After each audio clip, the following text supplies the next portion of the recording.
Hi అండి. Welcome back to my channel. ఈరోజు నేనేం చూపిస్తున్నానంటే ఆడపిల్లలందరికీ టెడ్డీ బేర్స్ అంటే చాలా ఇష్టం కదా. ఊరికే కొంటూనే ఉంటాం. కానీ టెడ్డీ బేర్స్ని క్లీన్ చేయడం చాలామందికి రాదనమాట. అండ్ టెడ్డీ బేర్స్ షెల్ఫ్లో ఎక్కడైనా పెట్టినా కూడా వెంటనే మురికైపోతూ ఉంటాయి కదా. మురికైపోయినప్పుడు ఏం చేస్తాం, మనం డైరెక్ట్గా తీసుకెళ్ళిపోయి వాషింగ్ మిషన్లో వేసేస్తాం.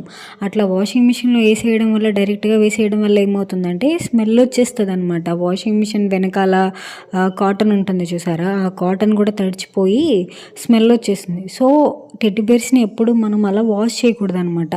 మనకేమన్నా దుమ్ముగా అనిపించినా, లేదా స్మెల్ వచ్చినా, మురుకులా అనిపించినా కూడా టెడ్డీ బేర్స్ని ఎప్పుడు మనం అట్లా వాష్ చేయకూడదు. వెనకాల జిప్ ఉంటుంది కదా, ఆ జిప్లో నుంచి కాటన్ ఏదైతే ఉంటుందో ఆ కాటన్ని మనం తీసేయాలి బయటికి. మొత్తం ఆ కాటన్ అంతా తీసేసి నీట్గా సపరేట్ చేసుకోండి. ఏ టెడ్డీ బేర్ది ఏ కాటనో అది సపరేట్గా కవర్లో పెట్టేసుకుని తీసుకెళ్ళి వాషింగ్ మిషన్లో వేసుకోండి. లేదా నార్మల్గా మీరు సోప్ పెట్టి వాష్ చేసుకున్నా కానీ పర్లేదు. అట్లా వాష్ చేసుకుని ఆరబెట్టుకోండి. ఎండలో బాగా ఆరిపోవాలి. ఆరిపోయిన తర్వాత నార్మల్గా తీసుకొచ్చి ఆ కాటన్ దాంట్లో పెట్టేసుకున్నారనుకోండి, బాగుంటుంది. సేమ్ టెడ్డీ బేర్లానే ఉంటుంది. మీరు ఈ కాటన్తో కూడా కలిపి కనుక వాష్ చేశారంటే ఈ కాటన్ ఆరదనమాట.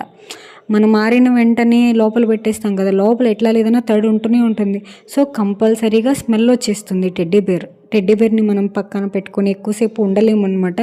ఈజీగా స్మెల్ వచ్చేస్తుంది. సో అట్లా స్మెల్ రాకుండా ఉండాలి అంటే లోపల కాటన్ని మొత్తం తీసేయండి.